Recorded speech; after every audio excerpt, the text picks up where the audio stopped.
Welcome back, ladies and gentlemen, to another episode of Improv Gaming. Welcome back. Guess who's back? Back again. Sounds Shady's like back. a Friday episode. That's how you improv, though. You're an idiot, Pete. I'm your idiot. That just spiraled out of control. Yep. Ladies and gentlemen, I want to talk about a little problem that we have in the gaming world. I think you know what I'm talking about. Ladies and gentlemen, microtransactions. Yeah, that's right. So much hate and dismay that even Pete had to in pain. Now, you just recently played Battlefront 2. Yes, the beta. The beta. The Battlefront 2 beta. The beta Battlefront. The battles of beta. The Battles of Battlefront 2. Yeah, Star Wars edition. Star Wars. And now you were singing its praises Yes. moments ago. Yes. And by moments ago, I mean days ago on the channel. Yes. Moments ago here, days ago there. And you were talking about how like the gameplay was very smooth. The experience was overall good. They had some new dynamics that you didn't see in the first Battlefront. Battle Beta Front 2, 1. on the battlefield. But one thing you did not really talk about was the microtransactions that are coming. Yes, sir. They're coming. They are. They're coming. And especially on the Battle Beta Front. So there are loot boxes that you can get, but you can also purchase some. Mm-hmm.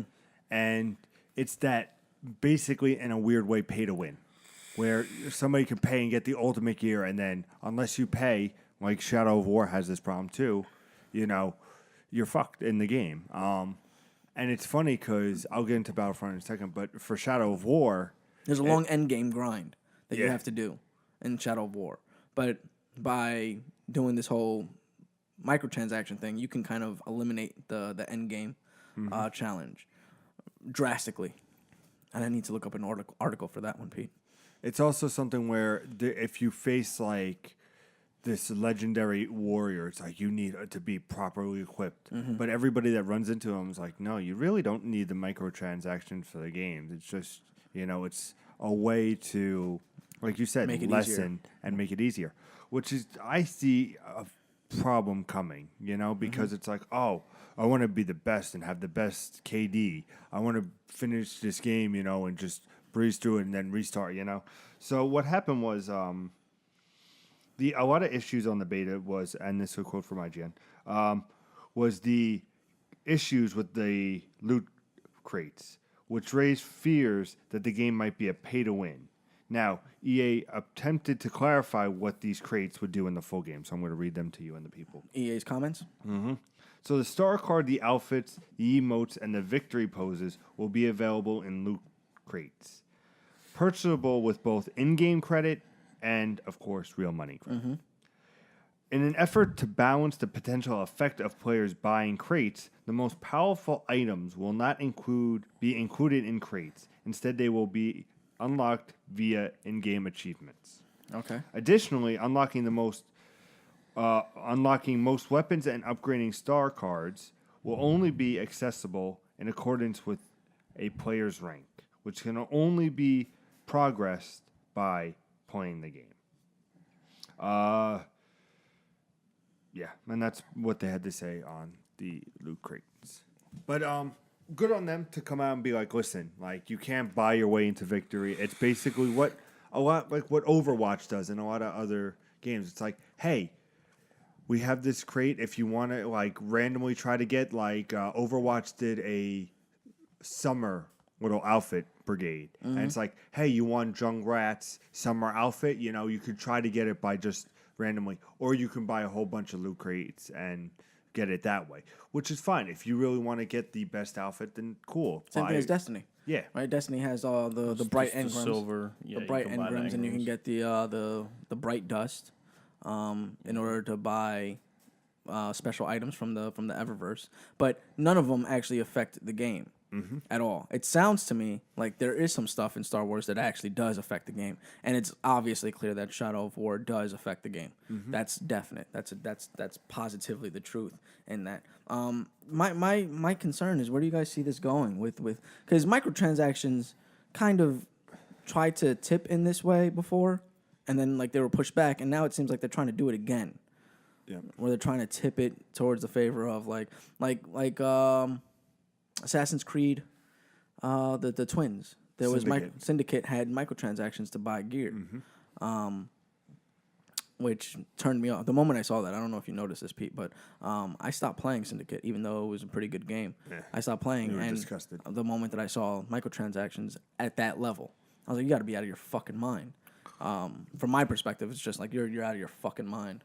Well, I think it's interesting because we have to also remember that EA is behind Shadow of War, and they're also behind Battlefront 2. So I think they had, because Shadow of War came out a couple this past Tuesday, last week for you guys. I ain't playing, but I hate that franchise. But it's something where they got so much flack for like the loot crates and the microtransactions where even reviewers were like, look, like, it's an option here. You don't need it. It makes the game easier, but you really don't need to play it. But it's like, how dare they? This is getting out of control. So that's also why I think EA kind of with the Battlefront beta, because mind you, the game's not even out. It's just a beta.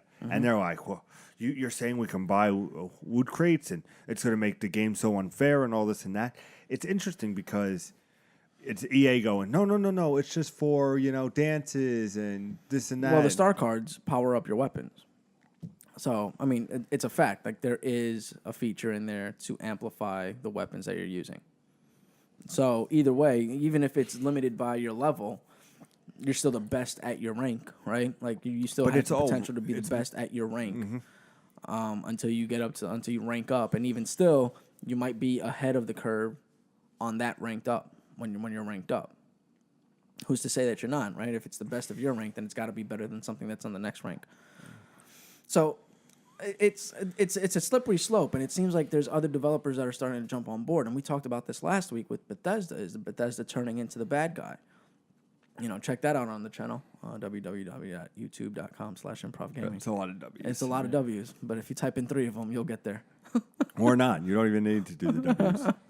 That was so earth-shattering when you didn't have to put www. You could just put the website and then .com, and it would come up anyway. Do you know in Safari and Internet Explorer, you still have to put the wwws in? No. Not for my Internet Explorer. What fucking Why the fuck do you use Internet Explorer? What kind of caveman still uses Internet Explorer? You know why you use Internet Explorer? To download Google Chrome. Yeah. That is true. The only web browser I've seen that you don't have to put the www in is Chrome. Everything else you still have to put Because the everything www links to in. Google. Even if you put a random thing, it will come up into Google. You could be looking for Google and just put VZ Zai Boo Boo Badi. And it will be like, oh, Google search for ZZ Boo Badi. Because it's Google Chrome. Yeah. It's not Bing Chrome. You can get that part. It's just these Chrome. What are your thoughts on the microtransaction? Well, mine is actually 3-part. So, I actually had an opinion on something here. Fancy. Holy shit. Because it starts back at a game that we played a little while back. What'd you play a little while back? Battlefield. Okay. So here's where mine breaks off. Because in a game like that, you get loot crates.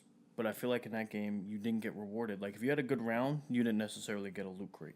Okay. So if you're going to put in stuff like that, you need to be able to, like, be rewarded for actually being good at the game.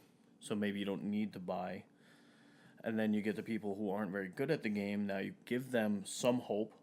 So you put out the microtransactions. You kind of balance the playing field of the game. But you keep the good stuff out of it. So you still get rewarded for actually playing the game. Okay. So I feel like if you're going to do microtransactions, don't force people into it, but give hope to lesser players. So to players that are worse. Like, oh, hey, I like this game, but I'm not very good at it. I can't put enough time into it, but I do enjoy the game. You're giving me, a little bit of handicapping. So I'm coming up. And the same thing, kind of, I think you were just saying it before, you can get all the weapons, but just because you have all the weapons doesn't mean you're good. You can play a game and you can have the best weapons, and then you have a guy who's infinitely better than you at the game, who has lesser weapons, can still kill you. So, I mean, if they balance it, where they find a good balance and they're not forcing people into it, sure, go ahead, because it's your money. If you want to spend it on that, if you enjoy the game, Well, what system do you think would work better, right? Like, because there's the loot crate system, right? That you would have, right? There's the reward system that Destiny has tied in with the loot crate system, right? And then there's what else? What other system is there? There's the unlockable system, right? Which is like a mix between what Destiny does. Well, basically, it's like the loot crate system, which is Battlefield, right? The reward system, which is any other game before like the 2000s, and then there's like the balance system, which I would say is Destiny, right? You've got the bright engrams, which is the loot crate essentially, and then you've got the rewards, which is unlockables through the game. But again, when you're playing a game, what better feeling you get? Like, ooh, I got something. Let me see what I get. You know, oh, I gotta open this. I gotta get this engram, or I gotta open this loot crate. You know, it's kind of that excitement. Like, I don't know what I'm gonna get. I'm excited to see what I get. So it gives you something to get excited about. If games were charged another $10 and they were $70 and they got rid of microtransactions, would you accept that? They won't get rid of microtransactions. I guess he's hypothetically putting But, but your hypothetical is non-existent. Your hypothetical would never work in the real world ever at all, because they'll just charge you $70 and try to milk some more money out of you through the microtransactions, right? That's the point of the microtransaction, right? It's to generate more revenue off of the success of that game, right? It's the reason microtransactions are the reason why Grand Theft Auto 5 has maintained its level of supremacy on the charts. Those numbers aren't Grand Theft Auto's virtual sales or physical copy sales. That's microtransaction numbers. So people are paying this exorbitant amount of money into microtransactions, saying, oh, wow, this is how much money Grand Theft Auto 5 is still generating just through microtransactions, just because people want to buy the new car, or they want to buy the new maps, or they want to try out this new racing thing that we have, or they want to try out this new motorcycle, or they want to do this, or they want to buy this luxury plane, or, you know, and like live this second world in Grand Theft Auto. That's how Rockstar is generating their money. That's why they're just letting it coast, because they can do that through the microtransaction system. Now, because of the success of that, I feel like we've started to see other developers trying to do more of that, but nobody else has the kind of they're not infrastructure. Grand Theft Auto. Yeah, they don't have that kind of infrastructure where you can pull that off, right? Grand Theft Auto, in and of itself, is a sandbox game, completely and thoroughly, right? You can choose to do the missions, or you can choose not to do the missions. It doesn't really fucking matter. It doesn't unlock anything for you, right? It used to unlock parts of the map, but even still, it doesn't unlock any new cars for you to complete the missions. Like, you can play any fucking vehicle in the game from the beginning. You can play any game, any side quest in the game from the beginning. You can play any of the little activities from the beginning. You can rob any bank from the beginning. Like, that's just the way it's designed, is that you can do any of these things from the moment that you boot up the game. Because of that, it allows it this world of, oh, I can spend money in this world and do things. So it instant gratification. It blurs that line between virtual life and real life, where it's like this game is so much like I can do what I want when I want to, just like I can in the real world. Like, I can choose to go to work, or I can choose not to go to work.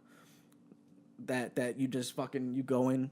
And you can choose to pay, and you can choose not to pay, and that's why it's successful. Whereas in other games, it's like, no, you're not going to loot box me and shit like that. So it's a very difficult spot to come over. And even in the Rockstar world, like, I'm not happy with it. Like, your game should be dead. The last thing, because we're running out of time, I just want to bring up and get your thoughts. This reminds me of the issue when there was Day One DLC, where they were all like, why wouldn't it just be in the game, you know? I feel like we still have that, though. They just haven't called it Day One DLC, right? Every time you boot up your disc, what happens? You get an update immediately. Yeah, the second you get the game just comes out, you get updated already. I've gotten back from the fucking the store before 12 o'clock has hit, put the game in, and the PlayStation's telling me, you can't play this game yet. It's not 12 o'clock. And then it becomes 12 o'clock, and it's like, oh, you can't play this game yet. You have an update to install. Are you fucking out of your mind? Are you serious? Remember when games didn't update? Yeah, I remember that. That was the update. Even that on PS2 when you had the 4-disc game. Oh, my God. Metal Gear and all that. Anyway, ladies and gentlemen, directly across from me is Mr. Anderson. The host with the most. Anderson. As I live and breathe. As you live and as you breathe. To my left Maybe you're right. To your center. To your center. To your directly in front. It's Mr. J. Rush, the architect of Destiny. Ooh. And of course, So I kill myself a lot. the host of this episode, he only has the best ponytail in the business. It's fabulous. It's Mr. Nicholas De Jesus. How's it going tonight, ladies and gentlemen? If you like what you saw, hit that like button. If you want to see more, hit that subscribe button. And as always, game on.